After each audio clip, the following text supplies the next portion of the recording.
I want to call this hearing to order. Good morning, everybody. Today, we welcome Secretary Del Toro, Admiral Franchetti, and General Smith.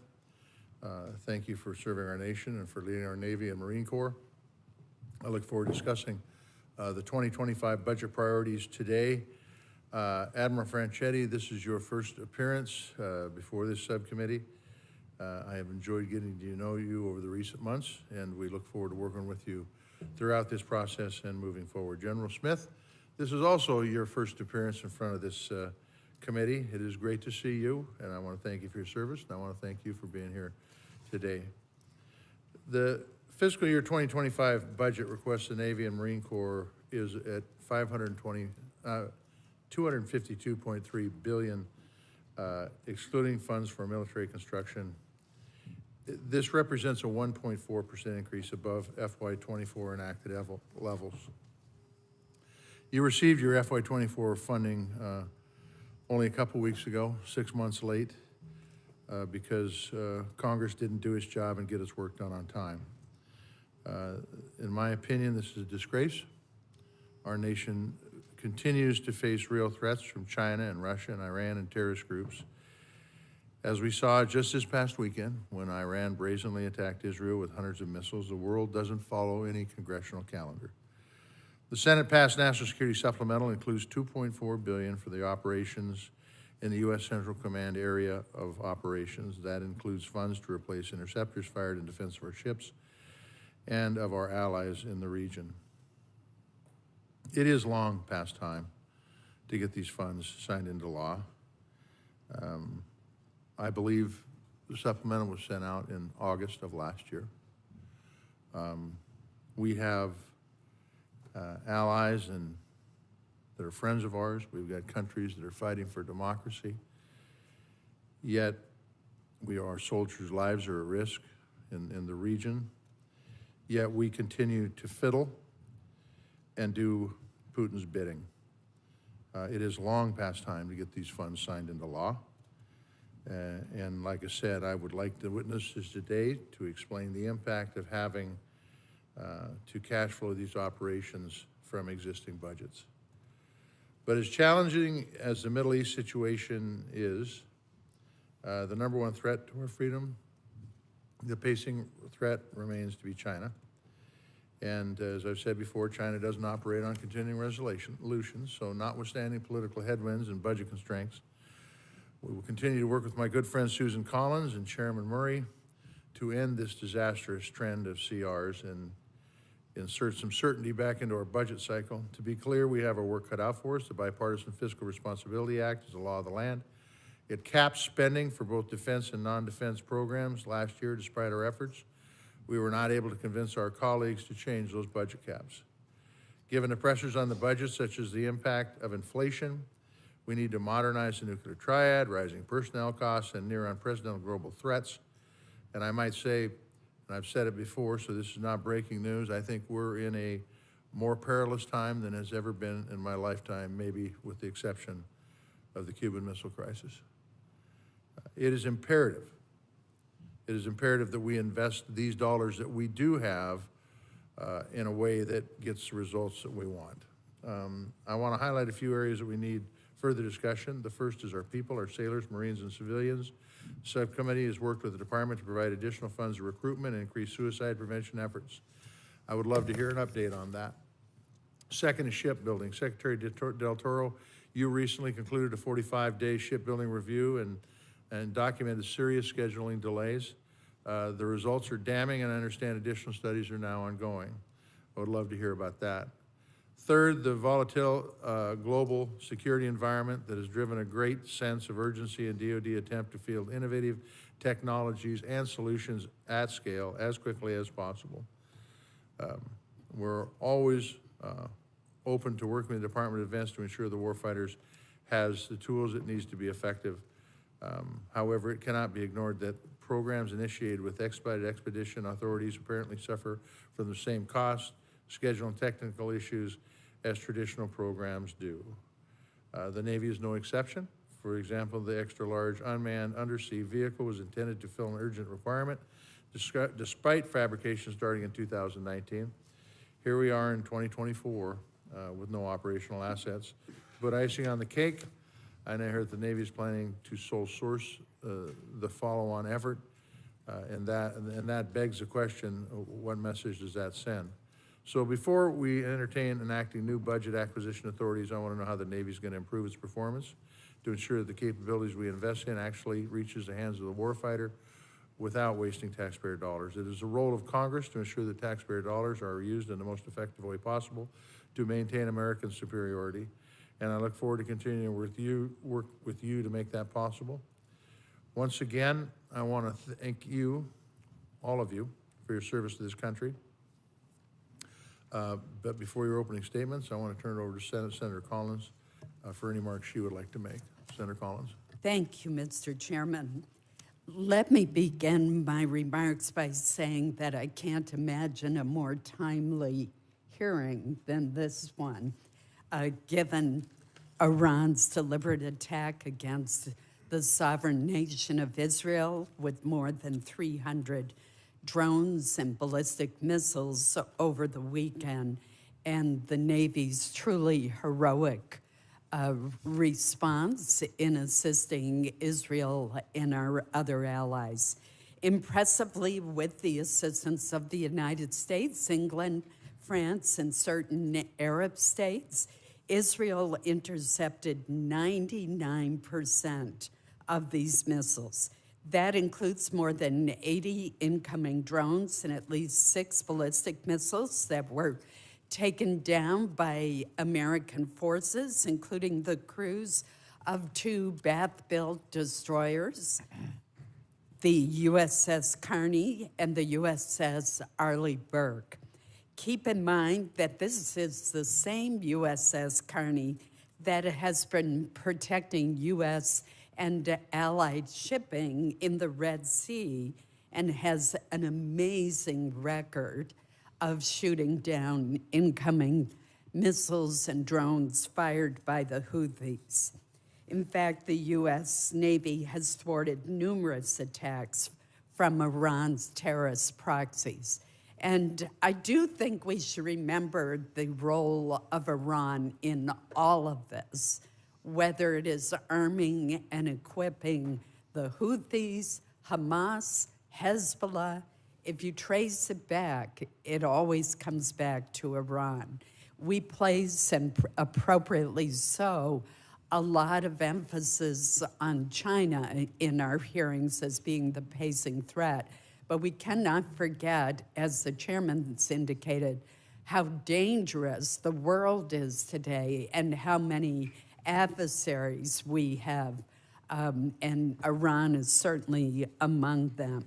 And I think we need to remember that the fact that less than 1% of the weapons reached their targets this weekend in Israel does not in any way reflect a lack of effort or malign intent by Iran. Rather, it is a testament to the service members who successfully deployed modern missile defense capabilities that were developed over decades at the cost of billions of dollars, but we should never take for granted what it took to make this defense of Israel possible. If ever the naysayers had any doubt about the value of today's surface Navy, those doubts should be eliminated by the events of the last 6 months. Shifting to the budget focus of today's hearings, I will start by echoing the chairman's comments by saying how great it is to see General Smith back and healthy and with us today. I look forward to continuing to work together, although it appears that amphibious ships may not require quite as much work this year as they did last year, and I imagine that you're quite okay with that.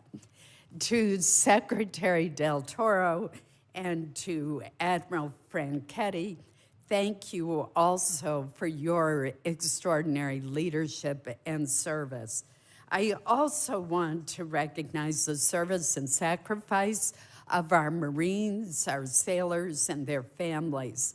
I'm proud also that so many Mainers have chosen to support the Navy through their critical work at Bath Iron Works, the Portsmouth Naval Shipyard, the plant run by Pratt & Whitney, the Naval Computers and Telecommunications Center in Cutler, and other locations and facilities around our state. There are many challenges confronting the Navy today, but three are at the forefront of my mind. First, there are not enough sailors reporting for duty at sea. Second, shipbuilding is nowhere close to keeping pace with China's growing Navy. And third, the funding for the Navy's next generation fighter aircraft that is central to the air wing of the future has been delayed considerably in this budget request. Let me comment briefly on each of those comments. Last month, the Navy reported a sea duty shortfall of nearly 22,000 personnel. On average, 13 out of every 100 jobs on a ship are unfilled. These gaps at sea are growing worse, so I look forward to your assessment of the impact of the empty sea duty billets on operational readiness and on retention and recruitment. China's Navy continues its explosive growth from more than 370 ships today to 435 by the year 2030, while this budget request results in only 294 U.S. Navy ships in the same time frame, merely a single ship more than today's current fleet. In total, the request includes only 6 new ships for fiscal year 2025. The last time the Navy requested so few ships was more than 15 years ago. It's worth pointing out, as the chairman has, that the bipartisan Navy National Security Supplemental that the Senate passed more than 2 months ago includes more than $3 billion to bolster the submarine industrial base to help address the lengthy delays in both submarine programs. I would also add that the supplemental includes $2.4 billion to reimburse for the direct costs being incurred by U.S. military units in harm's way in Central Command for 6 months. Those were costs that could not have been anticipated, and that is yet another reason we need to get this supplemental to the President and signed into law. Navy sailors and service members of the other branches of the military have answered the call, doing everything asked of them and more. We need to pass the supplemental so that these missions can continue and the necessary investments in the shipbuilding industrial base can be made. Therefore, we also need to mark up and pass a fiscal year 2025 defense appropriations bill as soon as possible that defers conflict by providing the Navy and the Marine Corps with the ships, aircraft, munitions, and other capabilities necessary to keep our country and our allies safe during this extraordinarily difficult and dangerous time. Thank you, Mr. Chairman. Thank you, Senator Collins. Now we'll hold opening statements, and please know that your full opening statement will be a part of the record. We'll start with you, Secretary Del Toro. Chairman Tester, Vice Chair Collins, distinguished members of the committee. It's an honor to appear before you this morning to discuss the posture of the Department of the Navy. First and foremost, I do also want to thank General Smith and Admiral Franchetti for answering the call of our nation time and time again. They, like all who devote their careers and in some cases even sacrifice their lives in defense of their fellow Americans, represent everything that makes the United States a beacon of hope and freedom around the world. Together, our combined years of service to our country totals over a century marked by multiple deployments, time away from home, and sacrifices made by our families. And as we gather here this morning, thousands of our sailors, Marines, civilians, and their families are either stationed or deployed all over the world, making the same sacrifices and enduring the same trials that myself, General Smith, and Admiral Franchetti have faced throughout our careers. In the Indo-Pacific, our Navy and Marine Corps are sailing and operating alongside our international allies and partners in support of a free and open maritime commons, one where nations are secure in their access to the seas and where their rights within their exclusive economic zones are respected and upheld by all. Across Europe, we, in cooperation with our NATO allies, are supporting our Ukrainian partners as they continue their fight to restore their territorial and national sovereignty, as Russia's illegal, full-scale invasion enters now its third year. And I also urge Congress to pass the National Security Supplemental without further delay in support of our Ukrainian partners as they fight to restore peace in their homeland and defend democracy for all free nations, not just Ukraine. And in the Red Sea, our sailors and Marines have encountered hundreds of missiles and drones launched by the Houthis these past 6 months, targeting merchant shipping and the warships of both the United States and international allies and partners, as you have stated. We are confronting an adversary supported by Iran. All roads lead to Iran, that has no respect for the innocent lives of civilian merchant mariners, and one that is actively targeting our ships, attempting to harm our sailors and Marines because we dare to defend the defenseless. And just this past weekend, as you have stated, USS Carney and USS Arleigh Burke, both operating in the eastern Mediterranean Sea, intercepted several Iranian ballistic missiles heading towards Israel.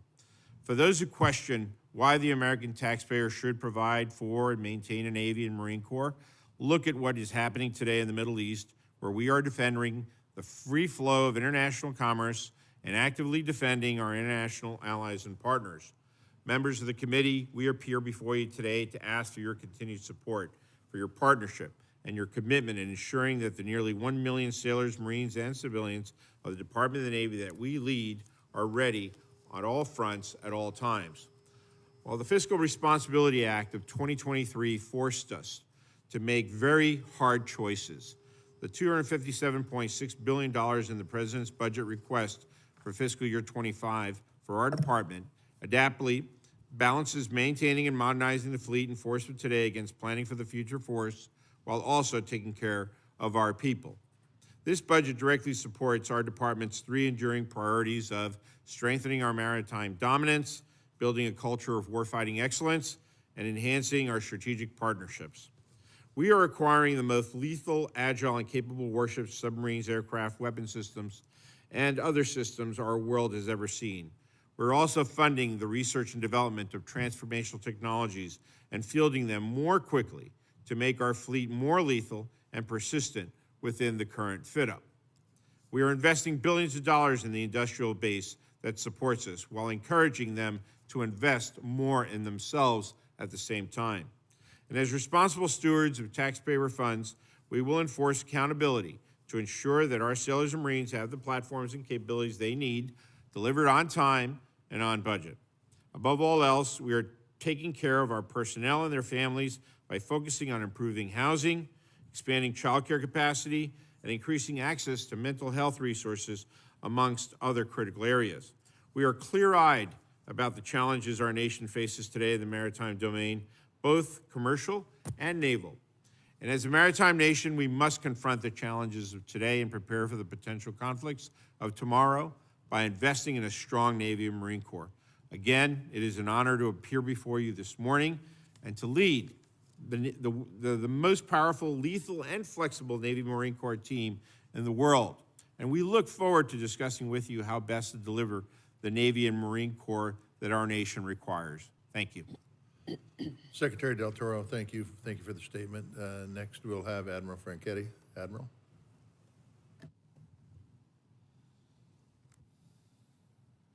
Chairman, Chair Tester, Vice Chair Collins, distinguished members of the committee, good morning, and thank you for the opportunity to testify on the posture of the United States Navy. On behalf of all our sailors, Navy civilians, and their families deployed and stationed all around the world, thank you for your leadership and your continued support in providing and maintaining the Navy the nation needs.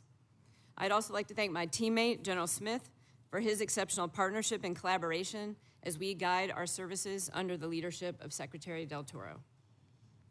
Flanked by two oceans, the United States is, and always has been, a maritime nation. whose security and prosperity rely on access to the sea. And for over 248 years, the U.S. Navy has guaranteed that access, operating forward, defending our homeland, and keeping open the sea lines of communication that fuel our economy and underwrite our nation's security. The events of this past year and the actions taken by your Navy Marine Corps team in the Indo-Pacific, in the Mediterranean, in the Red Sea, and beyond underscore the enduring importance of American naval power. With an average of 110 ships and 70,000 sailors and Marines deployed on any given day, the Navy Marine Corps team is delivering power for peace, deterring potential adversaries, and standing ready to fight and win our nation's wars if deterrence fails. I could not be more proud of this team. No other Navy in the world can train, deploy, and sustain such a lethal, combat-credible force that operates from the seabed to space at the scope, scale, and tempo that we do. This year's budget request supports the National Defense Strategy and my priorities of warfighting, warfighters, and the foundation that supports them.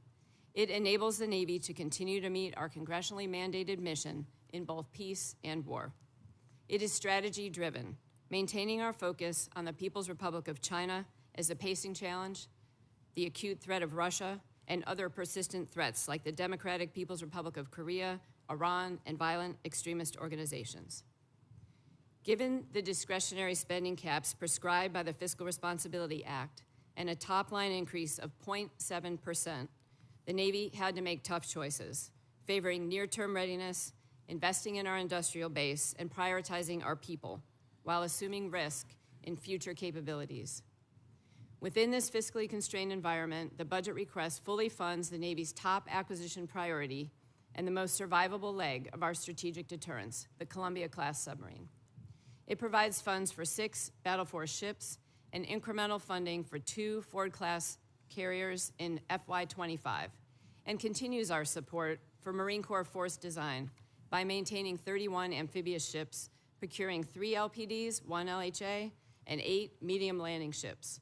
In total, the budget request procures 57 ships across the fit-up. This budget request prioritizes warfighting by funding our operations, training, and readiness accounts. It continues our strong commitment to our warfighters and our families through pay raises for our sailors and Navy civilians and investments in quality of service initiatives such as unaccompanied housing, education, childcare, and sailor resiliency. And it invests in our foundation with funding for our installations, for our shipyard infrastructure optimization program, and for the broader defense industrial base, sending a strong signal to our industry partners on the need to increase our capacity to meet the growing demands of the present and the future. As Chief of Naval Operations, I am committed to pulling every lever available to me to put more ready players on the field, platforms that are ready with the right capabilities, weapons, and sustainment, and people who are ready with the right skills, tools, training, and mindset to defend our nation's security and prosperity wherever and whenever it is threatened. I thank the committee for your leadership and your partnership in ensuring the world's premier warfighting force remains ready to preserve the peace, respond in crisis, and win decisively in war, if called. I look forward to your questions. Thank you, Admiral. We appreciate your testimony. You're up, General Smith.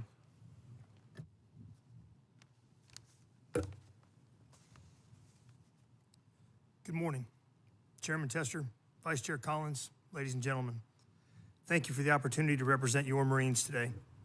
I'd like to start by sincerely thanking this committee for its enduring support and your advocacy for a timely, predictable, and sufficient budget that enables the Marine Corps to remain first to fight. I would also like to express my deep gratitude for the partnership between my shipmate, Admiral Franchetti, and me, as we lead our respective sea services under the leadership of Secretary Del Toro. Whether deterring, responding to crisis, or in conflict, it will be the Navy and Marine Corps expeditionary forces who make first contact with partners seeking help or adversaries seeking a fight. Our partnership, collaboration, and integration is a decisive advantage. Last week, I published updated guidance to the force entitled Maintain Momentum. I chose this title as I firmly believe the Corps is on the right path under force design. A few points from that document. First, I believe the Marine Corps must continue to strike a balance between high-end modernization and our commitment to persistent, forward-deployed naval expeditionary forces that campaign and respond to crises globally. This effort is represented by our Marine Expeditionary Units. Second, we must prioritize our operations with the Navy and its amphibious ships, and we must provide Marines with the organic mobility to rapidly maneuver from shore to shore, ship to shore, and back again. Third, on recruiting, our performance speaks for itself. We will continue to make our mission without ever diminishing our standards. Additionally, our top-performing Marines are re-enlisting at record rates, and we must sustain this trend. Fourth, we must maximize the capabilities of our reserves to ensure that our nation has the ready bench of warriors they have relied on since the founding of Marine Corps Forces Reserve in 1916. And fifth, I'm dedicated to ensuring a quality of life for our Marines that matches the high demands we place on them every day. That means nutritious food, high quality and accessible gyms, and a safe, quiet place to recover from a hard day's work. Our Barracks 2030 initiative is our most consequential barracks investment ever, and it is sorely needed.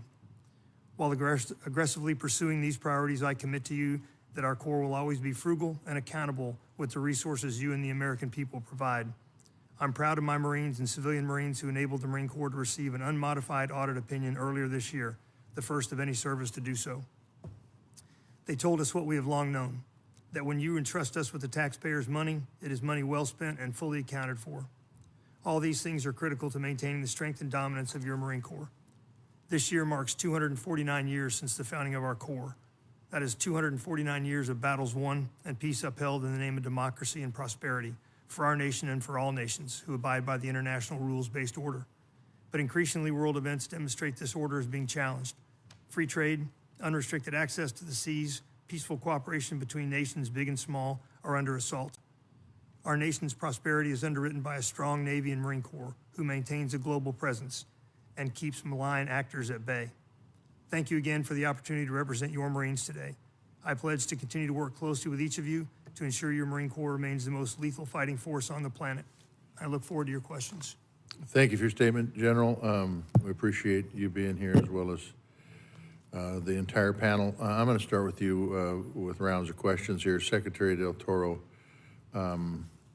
this past weekend, U.S. forces stationed in the Middle East defending Israel from Iran's barrage of missiles.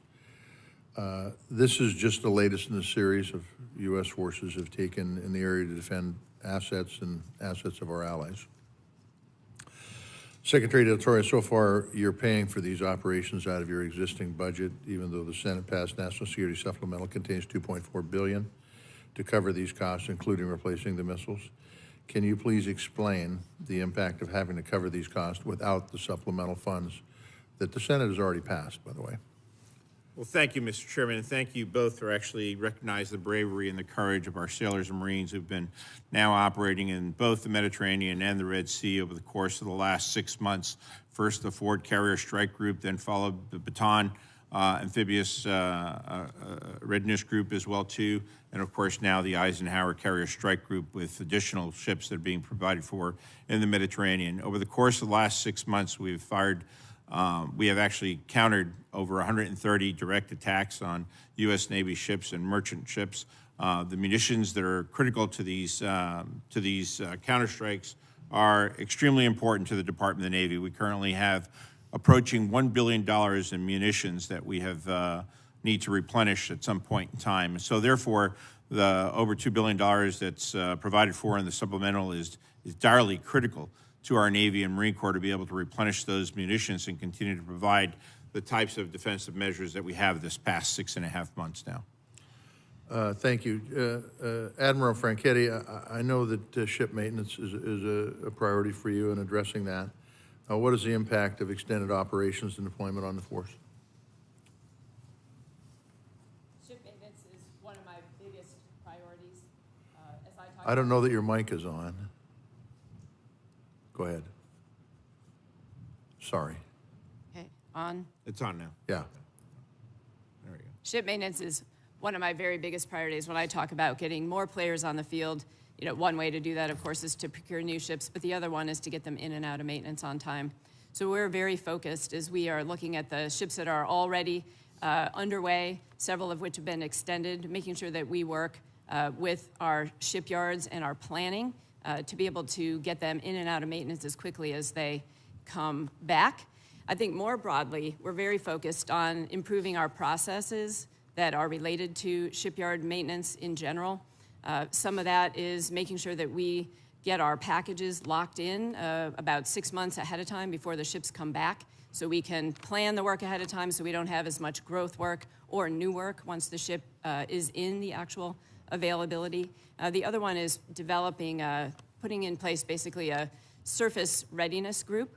It's going to be led by a second tour, a sequential command captain at the 06 level, who will have a team of folks that are very experienced in shipyard maintenance to bring the ships through, help provide that expertise and oversight, along with our NAVSEA counterparts that will be doing that. So again, I think we're starting to see some big improvements in shipyard maintenance for our surface ships and look forward to continuing that progress. We can't take our foot off the gas, and I'm very focused on this. Thank you. Secretary Del Toro, you had a 45-day review of Navy shipbuilding, documented a 3-year delay in the new frigate program, 2-year delay in the latest aircraft carrier, 2 to 3 year delay in the Virginia-class attack submarines, 12 to 16-month delay in the Columbia-class submarine.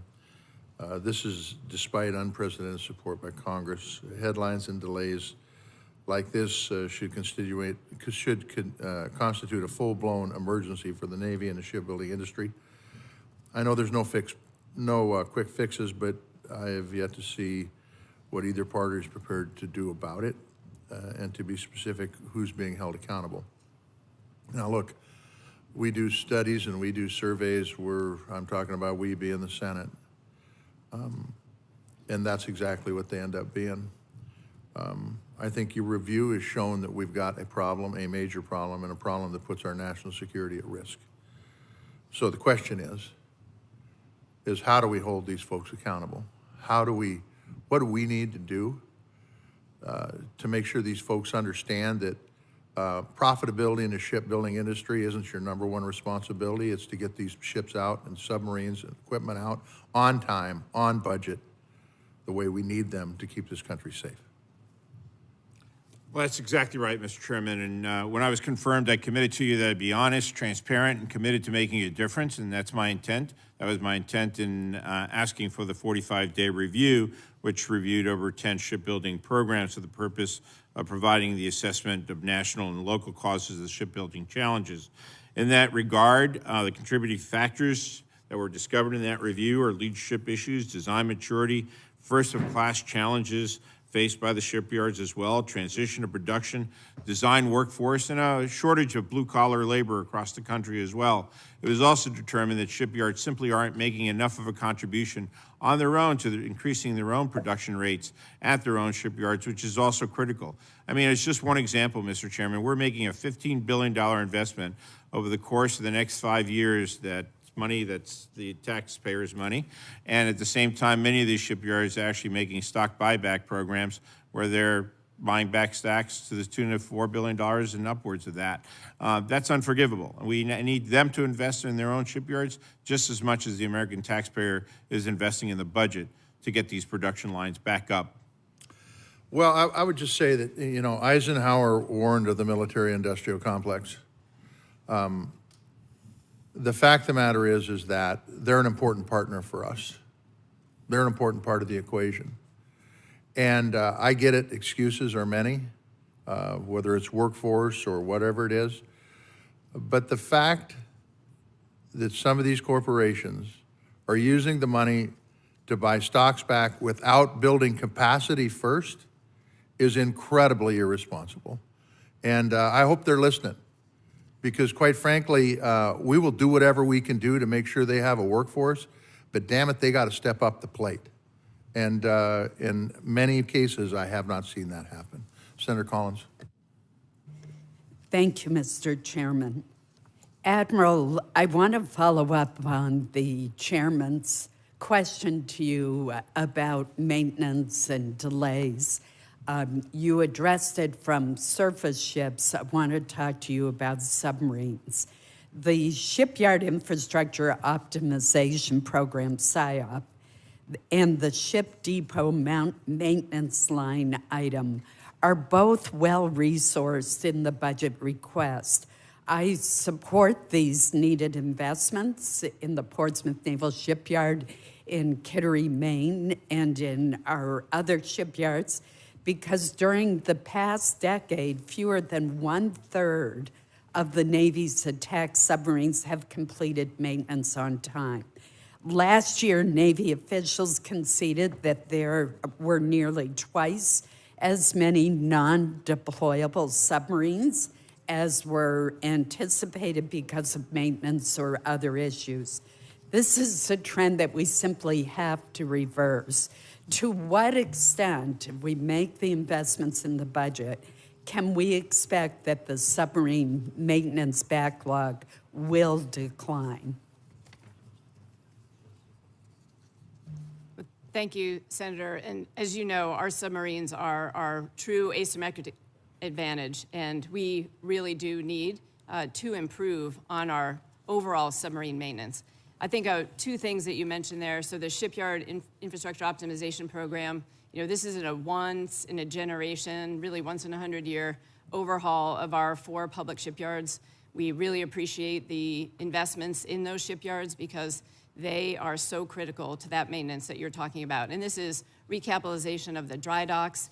It is a reorganization of the shipyard to ensure that the flow of the work across the shipyard will be effective and more efficient as we're doing that maintenance. And then, of course, upgrading the equipment that is part of that is all part of the shipyard optimization program that we're putting in place. And I think you will really see those investments pay off over many years. These are long projects, and again, we appreciate the investment in that.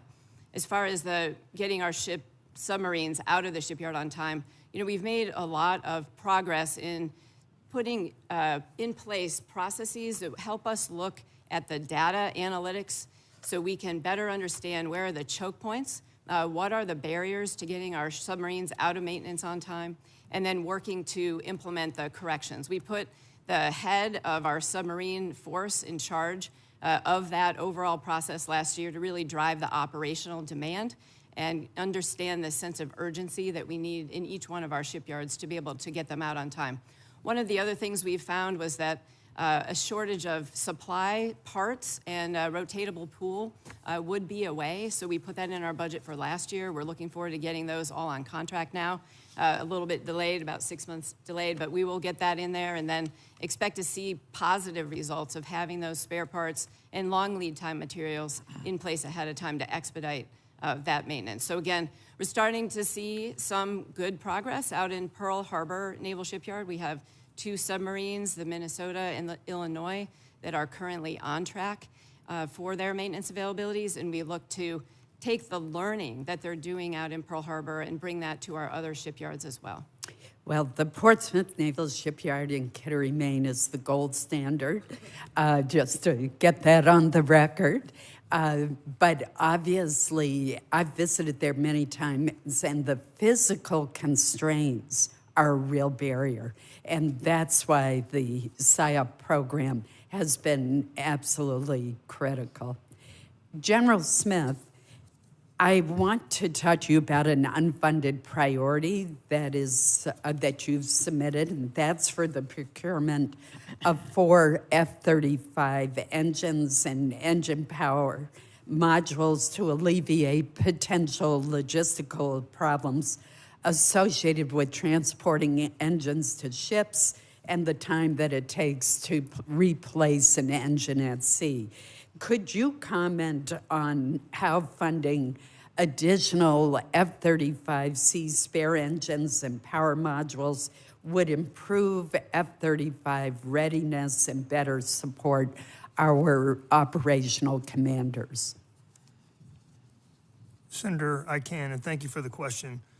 Those 4 engines enable us to do repairs at sea, which are incredibly difficult when we're deployed aboard our amphibious landing ships, our LHAs, LHDs. And when we have the appropriate number of spares, we can, in stride, swap an engine out. We have the maintainers and the tools to do that at sea. But we need the spare engines to do so, and that increases our readiness dramatically. So those 4 engines are vital as we have encountered, I would say, higher than expected degradation in our engines. Thank you.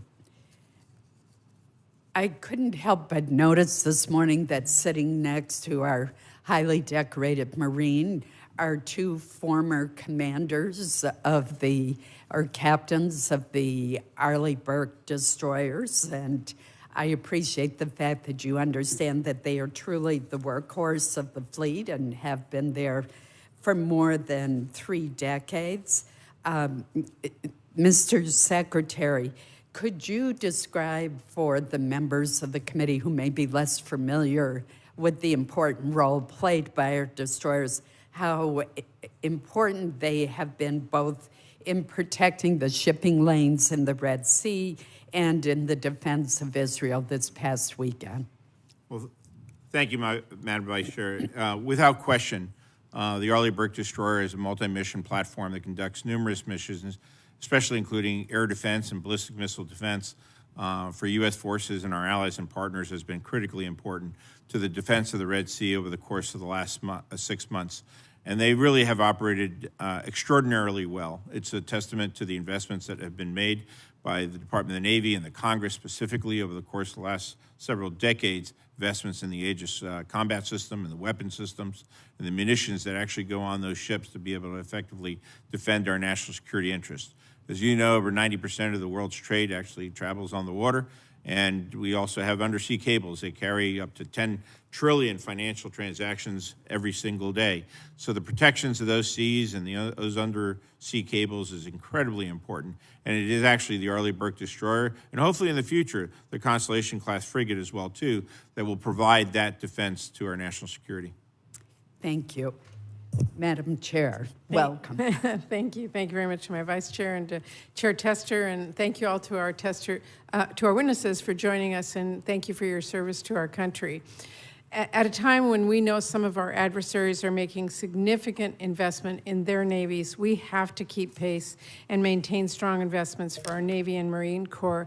And that doesn't mean just equipment. We have to invest in our men and women in uniform, getting them adequate training and equipment, and making sure their families have support like child care, mental health care, safe quality housing, and a lot more. And while we discuss what's needed for the Navy and Marine Corps in FY25, I can't neglect to mention that we must also finish the job on FY24 by passing the National Security Supplemental ASAP. Iran's attacks over the weekend are a very stark reminder of the precarious moment that we're in, the pressing challenges we and our allies face across the globe, including the risk of further escalation of hostilities in the Middle East and of the urgent need to pass the National Security Supplemental. It is critical we act, that we stand with our allies, that we deter escalation and more conflict, and of course, we know that American support can turn the tide for the war in Ukraine. For months, I've been insisting we pass a comprehensive and bipartisan National Security Supplemental. I wrote with many of you who are here in this room, so I'm glad the Speaker now seems to be moving in that direction. I look forward to working with Chairman Cole, Vice Chair Collins, Ranking Member Del Toro to make this a reality. After so many months of needless delay from House Republicans, we've got to get this done. We need to get it right, as everyone in the room knows. The details matter, and show the world that there is bipartisan support to stand with our allies. Having said that, let me turn to questions for our witnesses. Mr. Secretary, last week, reporting from military.com revealed deeply disturbing accounts of child abuse by Child Development Center employees at Navy installations. The investigation found that Navy rules prioritize protecting the institution, keep parents in the dark, and have minimal safeguards to guarantee accountability. According to the reporting, base commanders and military police units often don't know who is responsible for reporting and investigating abuse at CDCs, and in one case, it took a full year before workers responsible for abuse were charged in a civilian court. The reporters interviewed a dozen families with similar stories of not being told when their child was injured, and in many cases, parents shouldered hefty legal bills to force the military branches to tell them what happened. I cannot emphasize enough how concerning and unacceptable that is. So, Mr. Secretary, I want to know, what is the Navy doing to investigate these reports and ensure that those responsible are held accountable? Well, Senator, first and foremost, thank you for the concern that you display for our service members and their families as well, too. I had 4 children growing up. Many of them actually were in child care development centers, and there is no greater priority than the safety of our servicemen and women in uniform and the civilians that actually use those CDCs as well, too. I'm quite familiar with the details, actually, from the 22 case of this Child Development Center, but there are inaccuracies as well, too, in the reporting of those facts. In fact, law enforcement officials were informed on the very first day that they were discovered, and they were actually brought to bear. Unfortunately, we sometimes can't control how long it takes for civilian investigations to be followed through, and for the burdens that are placed on families and having to demonstrate facts as well, too, throughout those investigations. But that's no excuse, obviously, for trying to move as quickly as possible. The director of that child care center was actually fired. There were actually 7 other employees that were fired along with it, and I assure you that moving forward, we have learned the lessons from that case, from both those cases, and ensuring the highest levels of standards of security and care for our CDCs throughout the entire Department of the Navy and Marine Corps. So what are you doing to make sure this never happens again? Well, we've actually learned those lessons, and we've applied those lessons throughout all child development centers from 2 years ago. There were numerous policy violations that were not adhered to as well, too, so we've conducted training across all those CDCs. And those, is that training for the most happening? part, those trainings have been conducted and applied across all CDCs in the Navy and Marine Corps today. Okay, well, I'm going to be following this very closely, and I expect this to be investigated and addressed swiftly and report back to us. So our men It already has, Senator. We'd be happy to make those facts available to your office as well. Okay, I would appreciate that. Men and women in uniform can only do their jobs if they know their kids are okay. Couldn't agree with you more, ma'am. Okay. In 2022, the Defense Health Agency removed labor and delivery services from Naval Hospital Bremerton in Kitsap County in my state, and it forced service members and their families to then seek care in the community or travel over 2 hours to Madigan Army Medical Center. Kitsap County has already has a medical provider shortage, and the reduction of services at the Bremerton Hospital has really increased the strain on the system. The Navy predicts that the USS Reagan is going to bring an additional 3,500 additional crew members and families to the Puget Sound Naval Shipyard. Talk to me about how you are going to adjust healthcare capacity to address the needs as that increase in population comes in. Senator, as much of a concern as this is to you, it's as much a concern to me as well, too, especially in the Pacific Northwest, where we are facing significant challenges in terms of medical care providers, not just in the military service, but also in the civilian sector as well, too. We are working very closely with the DHA. I myself have discussed this situation with the Undersecretary for Health, trying to work with DHA and providing them as much of support as we can from the military side, from the operational medical side, to provide additional staff to the MTFs themselves so that we can beef them up.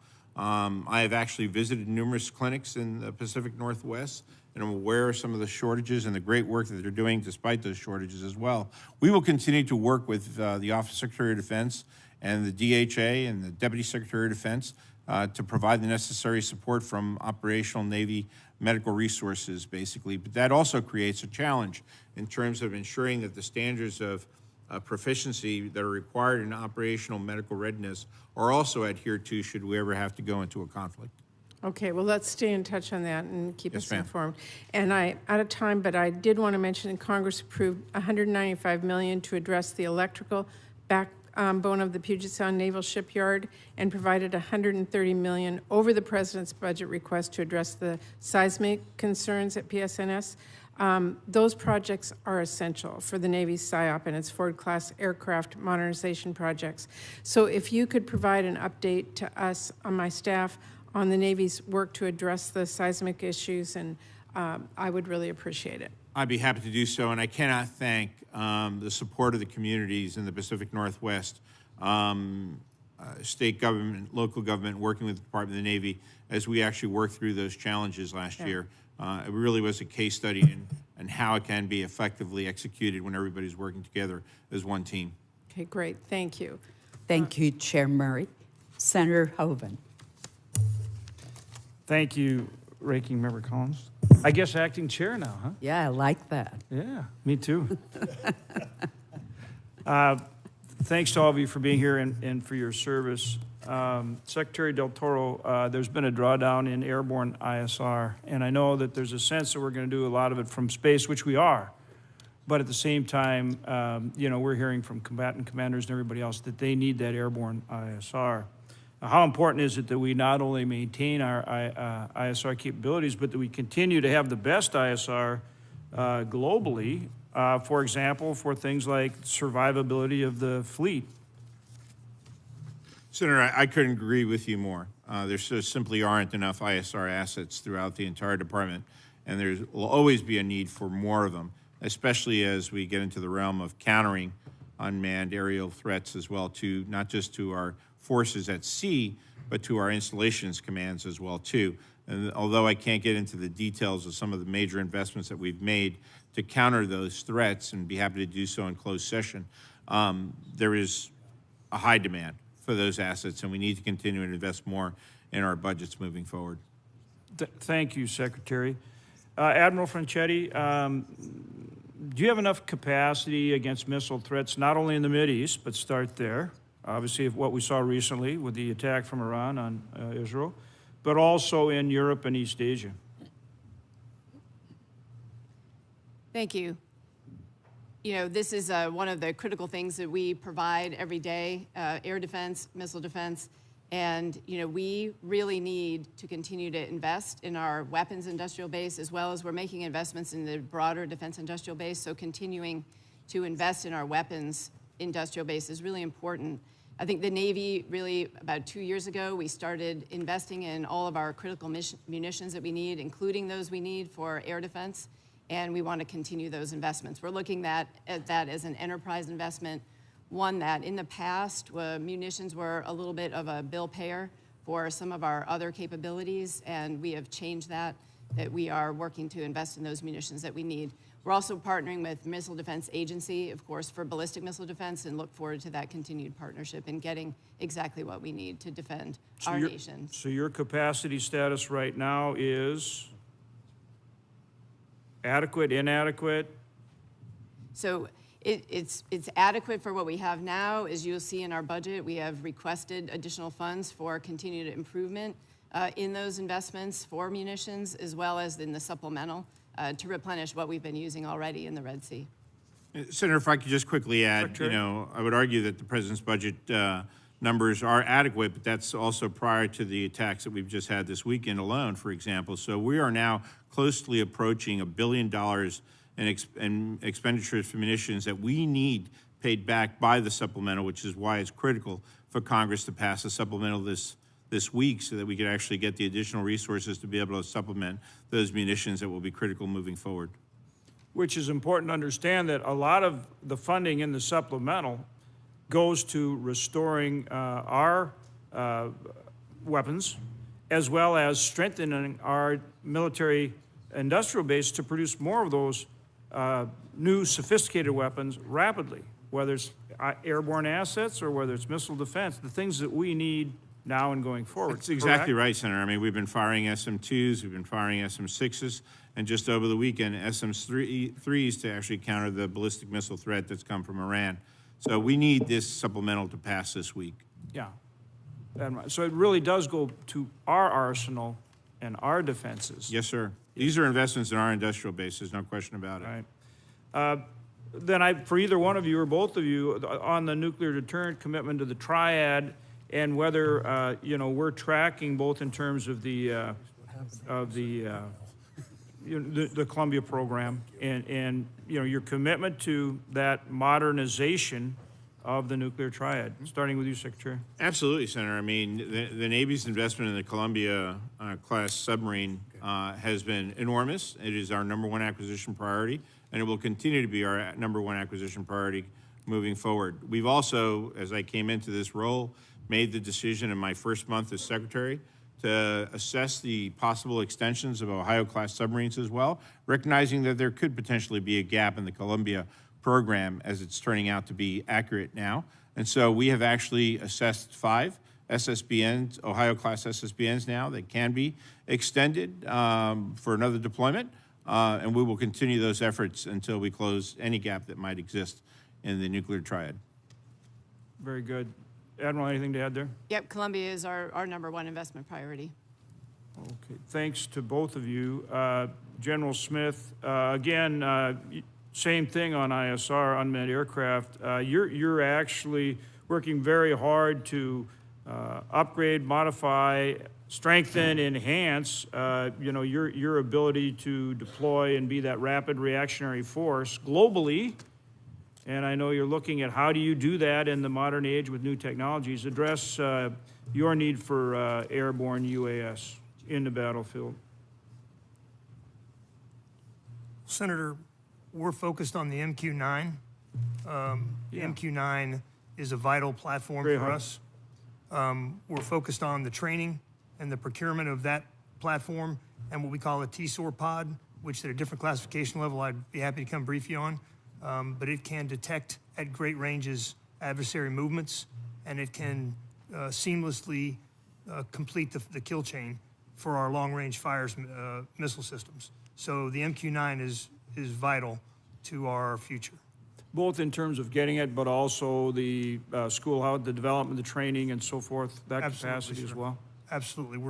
We are currently working with the Air Force to train dually, but we need to stand up a schoolhouse as well to pull some of that pressure off the Air Force. Where do you see other modifications in how you think you make that expeditionary force more effective? What else can the committee do to help you in that process? Senator, I would say steady procurement for our amphibs is actually the most vital thing for our expeditionary warfighting capability. We need steady funding for our LHAs on 4-year centers and our LPDs on 2-year centers, because we are an expeditionary warfighting organization. We live to deploy. Right. And that is the #1 thing for us, Senator. Thank you. Again, thanks to all 3 of you. Thank you, Mr. Chair. Senator Bozeman.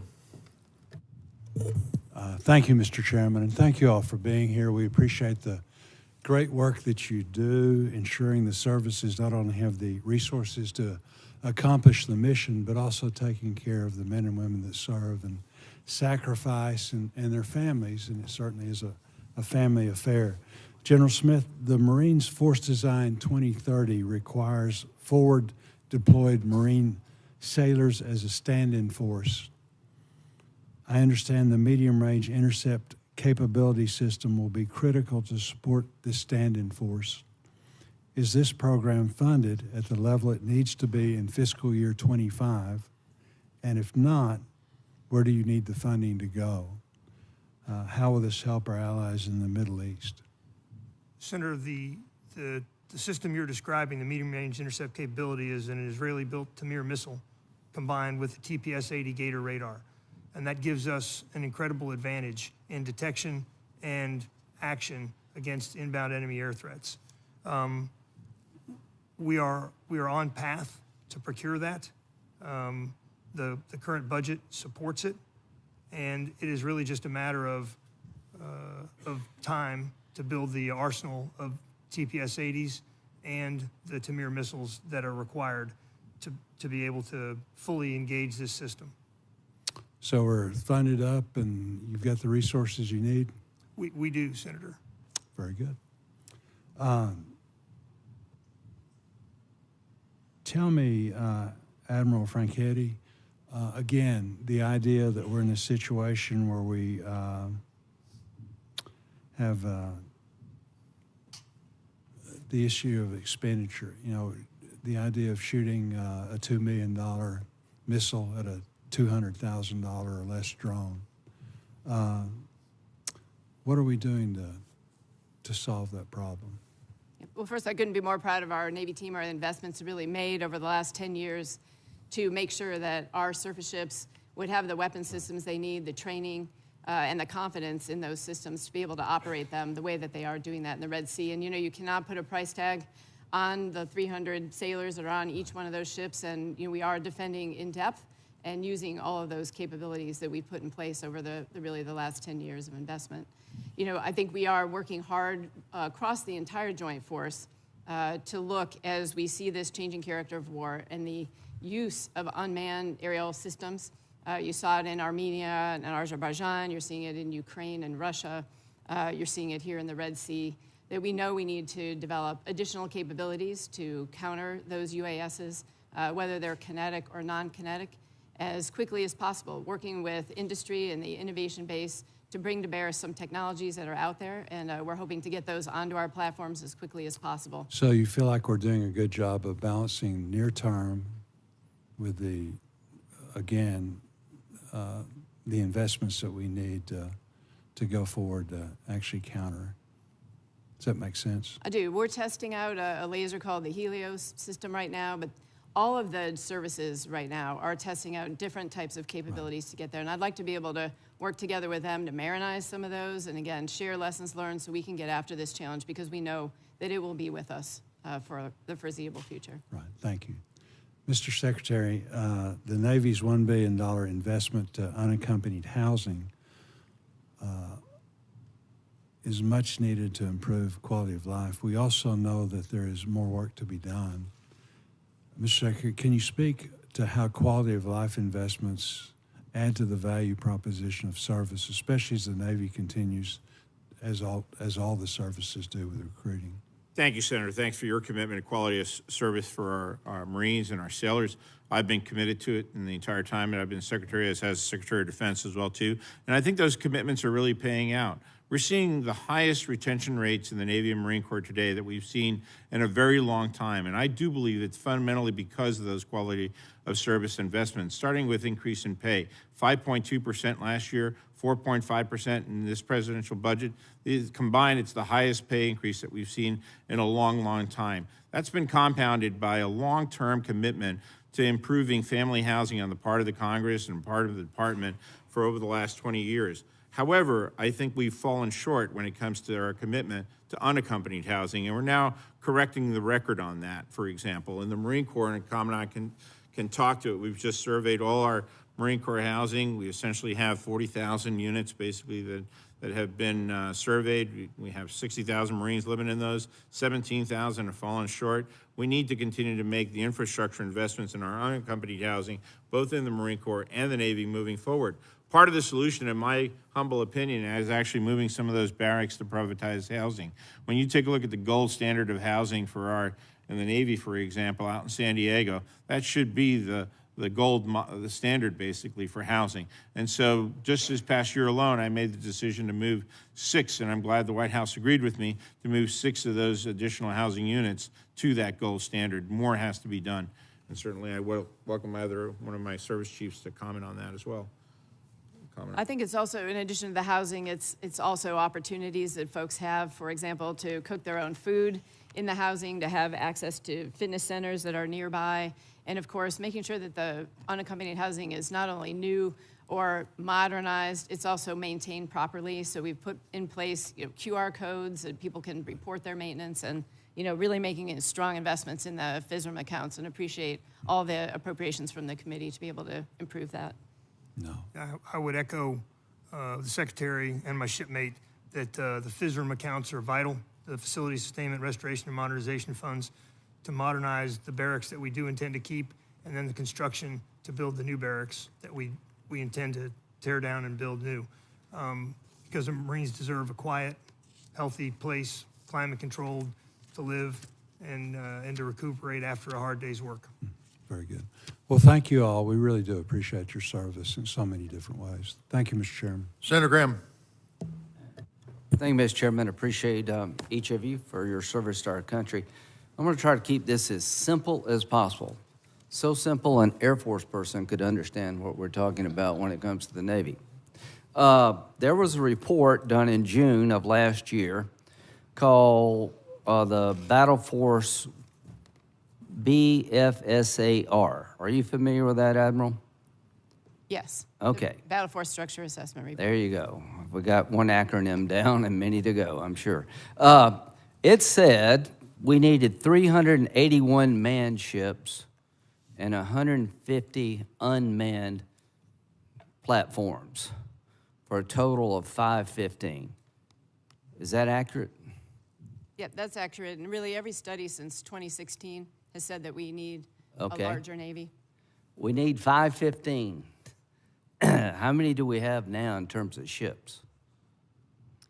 We have 293 ships today, Okay. and we are continuing to do. How many some will work we with have command. under this budget in 2030?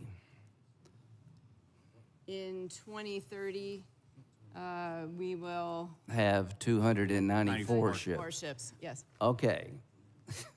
We're going to have one more ship than we have today in 2030. We got a long way to go to get to 373. What does it take to build out this 515 platform Navy in terms of spending? So first of all, on the numbers, it's not only about the numbers, Senator Graham, it's also about the capabilities. No, wait a Again, minute. we need No, to have no, a no, no, whole- no. You said numbers. You didn't. The report said 515. It said 381 manned ships and 150 unmanned. Are those numbers right? Yes, those numbers are correct. Apart from capability. Don't put out a report that's false. If these numbers are not accurate because we have capability to do it with half of that, I need to know right now. Senator, the ship, I'm not talking to you.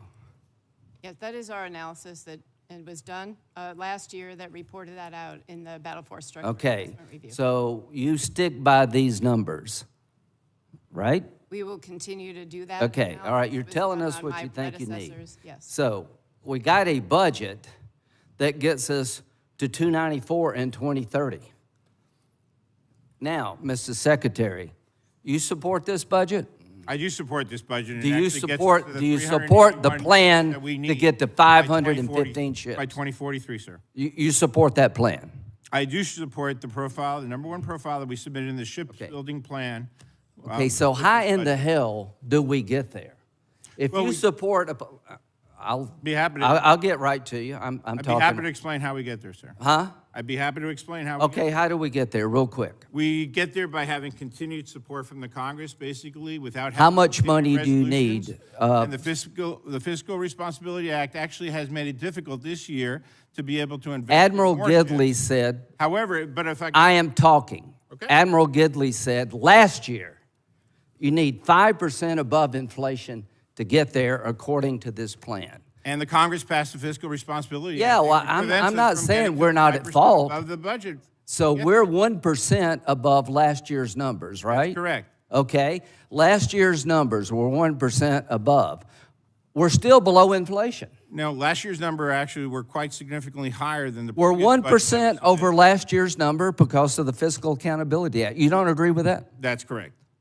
Okay. Well, what's inflation? Inflation runs at about 3.4% right now. So we're spending below inflation. Can we agree on that? That's correct. Okay, so if it takes 5% over inflation to get to this magic number, this year we're spending below inflation. And when you project it out, the number of ships we'll have in an inventory we're not the enemy here.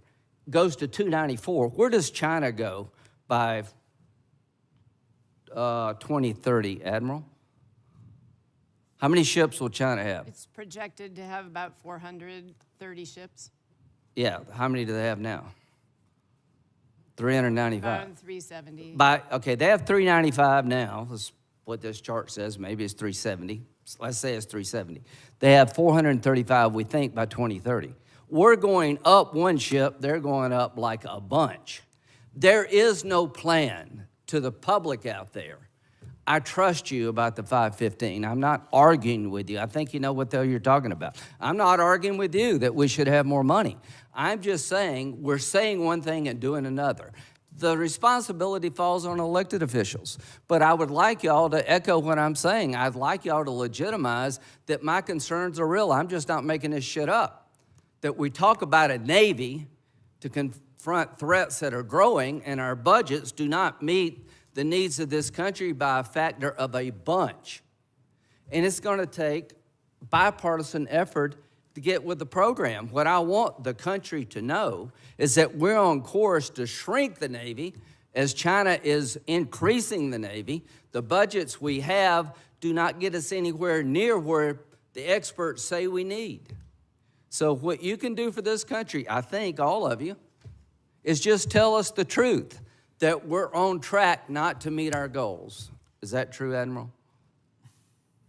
So we have about 86 ships on contract right now, 55 under construction. There's 57 in this budget. One of the things that we need to do as a nation is invest in our shipbuilding. How many are we going to retire?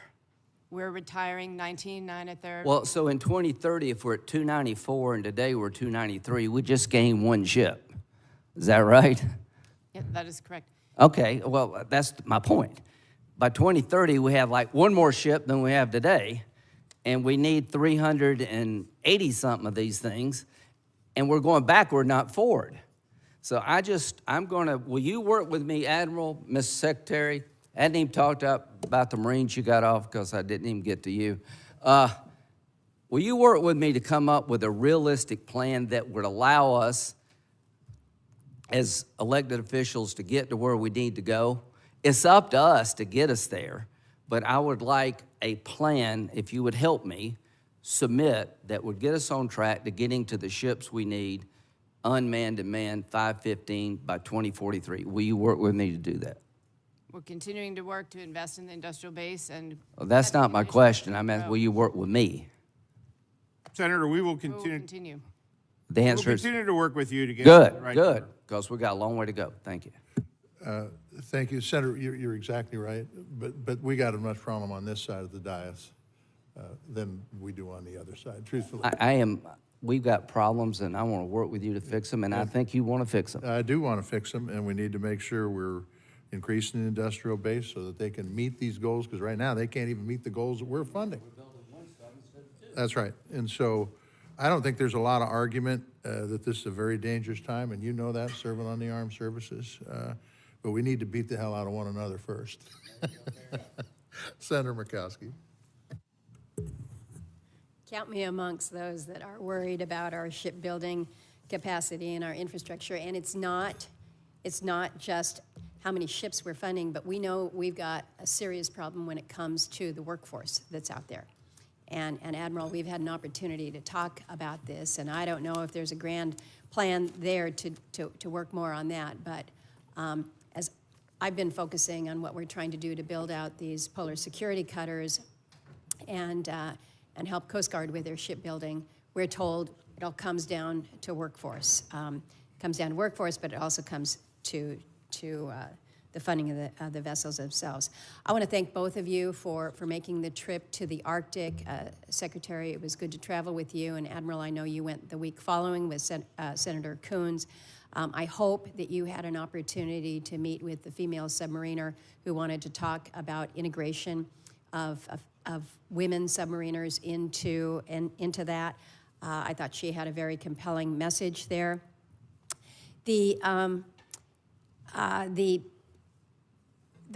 point that I would like to reinforce, we have challenges again on the submarine side. We've got challenges with all of our shipbuilding.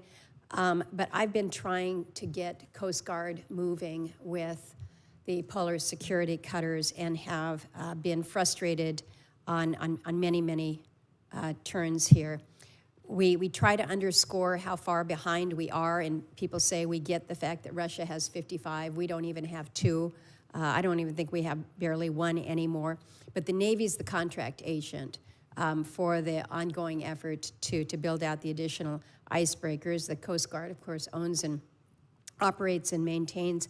But I need to know, and I'd like your commitment, Admiral, that the Navy, as the contract agent for this effort, is proactively supporting the Coast Guard and their acquisition of additional icebreakers.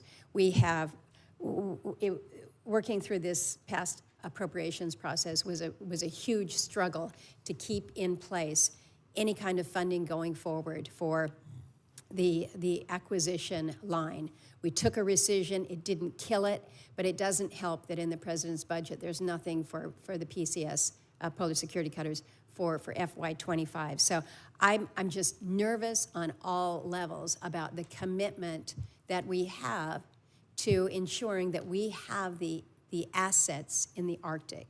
And those assets are the things that can break the ice.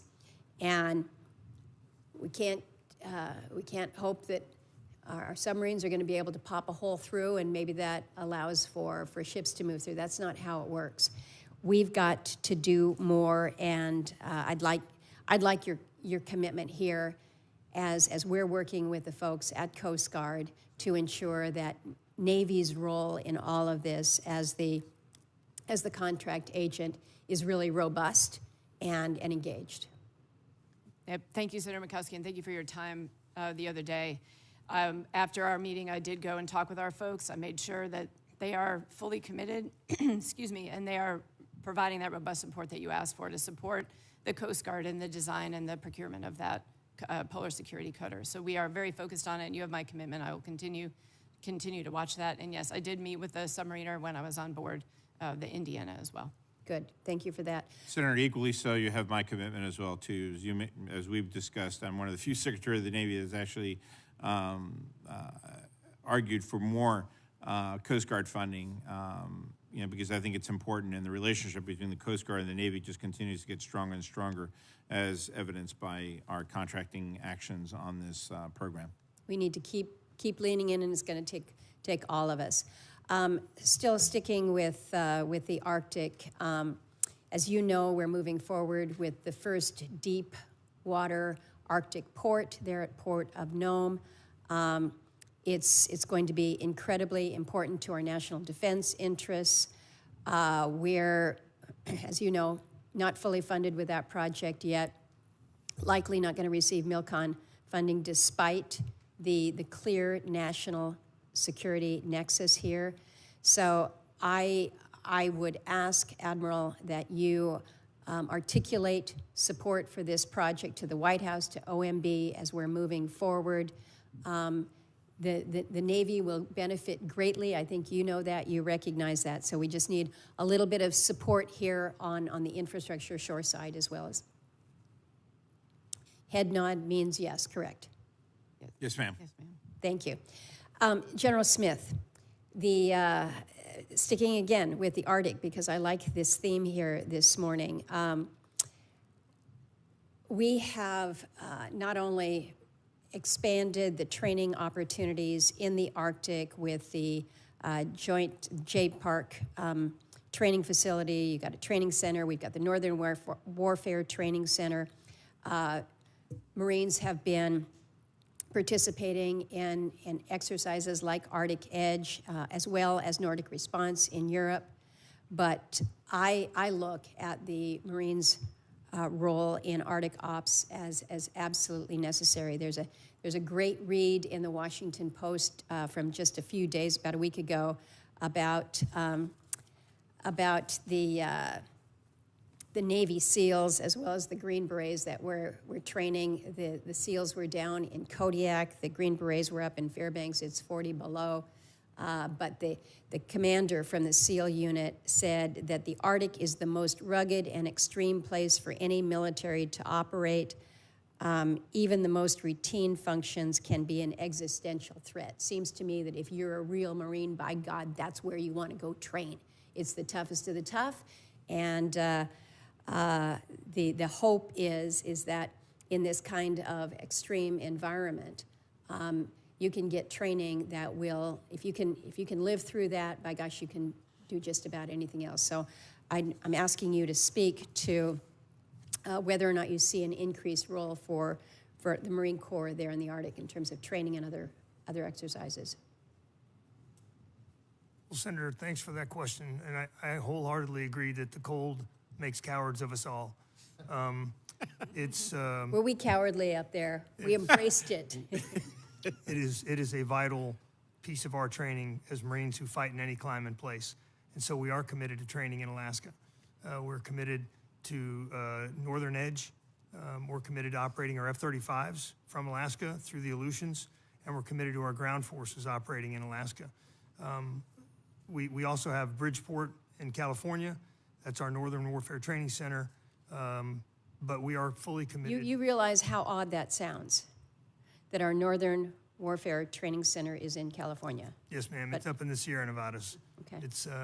It's cold. It's Okay, not good. colder as Alaska is. But yes, ma'am, we're fully committed to being able to operate in any climate and place, and that includes Alaska. Thank you, Mr. Chairman. Senator Moran. Chairman, thank you. Commandant, let me begin with you. Would you describe for me and this subcommittee the importance of the CH-53K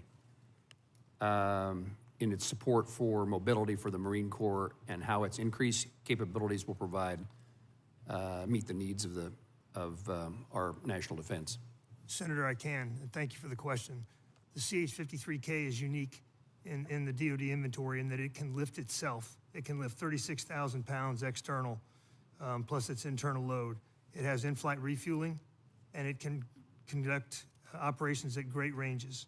So being able to sling load 36,000 pounds means it literally can lift itself, and it is vital to our work in the Pacific and our inter-island campaign.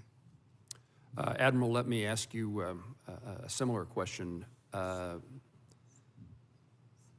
multi-domain environment in which we now live, as the National Defense Strategy laid out, integration of platforms to support the warfighter's ability to make rapid and informed decisions in fleet architecture. The Navy is enabling our autonomous fleet with artificial intelligence from Kansas. How does the integration of commercially available platforms support ongoing Navy efforts like Project Unicorn to deliver multi-source intelligence battle space preparedness? Thank you, Senator Moran. Complicated. The way I described it sounded pretty complicated, but maybe you can highlight for me the importance. Certainly. You know, as we look to the future and the evolution of both unmanned and autonomous platforms, it's really important to have that backbone, the architecture through which we can communicate with them. So we are continuing to work through our Project Overmatch to develop those opportunities, as well as with our Disruptive Capabilities Office. I think if you look to the commercial space and in the innovation base, a lot of that technology and the work being done is out in the commercial sector, in the innovation space. So we stood up, under the Secretary's leadership, a Disruptive Capabilities Office, which really helps connect us to all the people that are developing those technologies in the innovation area, so we can more rapidly get those into the hands of the warfighter. So that office's job is essentially to go out and work with commercial industry to see what is already out there that can solve challenges that we have, and again, bring those rapidly to bear. And is it working? It is working. It's a great pipeline, and I'm really excited about it. Great. Mr. Secretary, last year I asked you about the status of the Navy's efforts in regard to Camp Lejeune. Your staff and others have provided us with information in preparation for expecting my question today. I think they've answered much of what I want to know.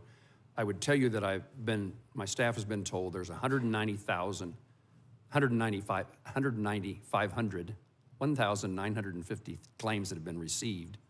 551 have evidence to support a settlement.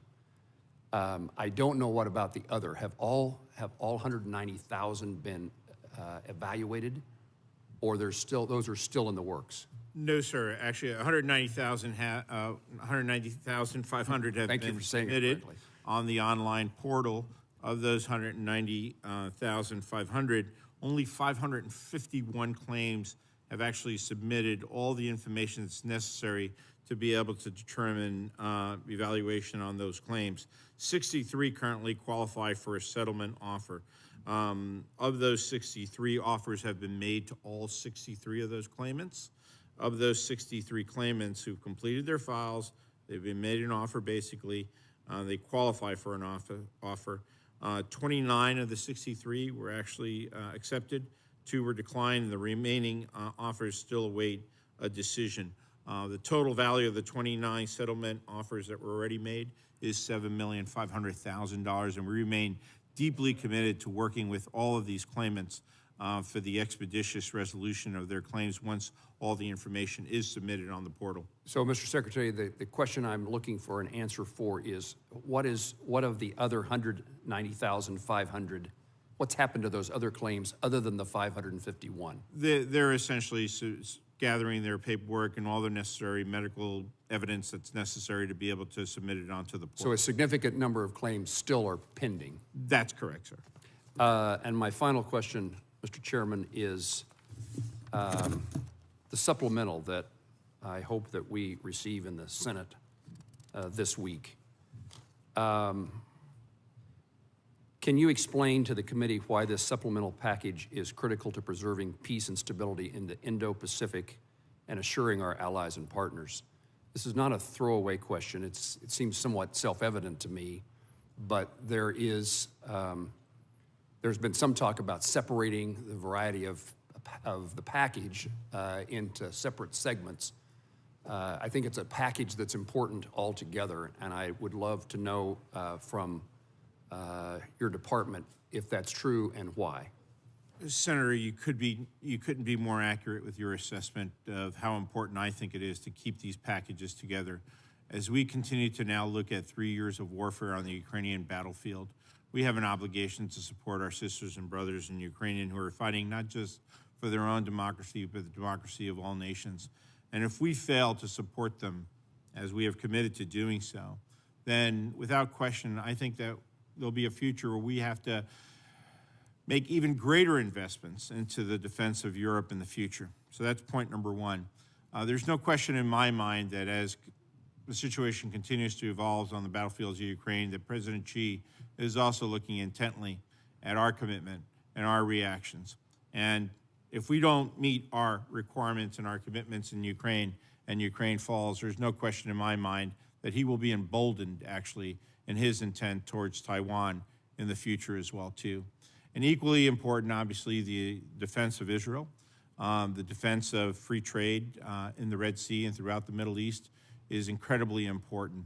And so all of the investments that the American taxpayers are making and hopefully will be making in defense of Israel and defense of our Ukrainian brothers and sisters on deterring China are critically important, and they're all interrelated as well. And as I said earlier today, many roads lead to Iran as well, too. So we need the investments in munitions, in operations, and O&M money to continue to support operations in the Red Sea collectively. And that's why I think all these packages are together, in addition to the other parts of the supplemental that are also being considered. Fair to say that failure to invest broadly around with the challenges we face around the world, invest in all of them, results in greater challenges to come in each component. Without question, Senator. And you cannot single out one without causing consequences elsewhere, including to the security of the United States of America. That's True? correct, Senator. I agree. Thank you. Thank you for that question, Senator Moran, because the truth is that those additional investments also include people's lives if we don't do what we have to do today. So thank you, guys. We appreciate your testimony, all of you across the board. We appreciate the people you represent in the Navy and the Marine Corps. We appreciate what you do. Senators may submit additional written questions. We ask that you respond to them in a reasonable amount of time. This Defense Subcommittee will reconvene on Tuesday, April 30th at 10 a.m., maybe earlier if we can move it, for a hearing with the Department of the Army. Army's up next. We stand in recess. Thanks, folks.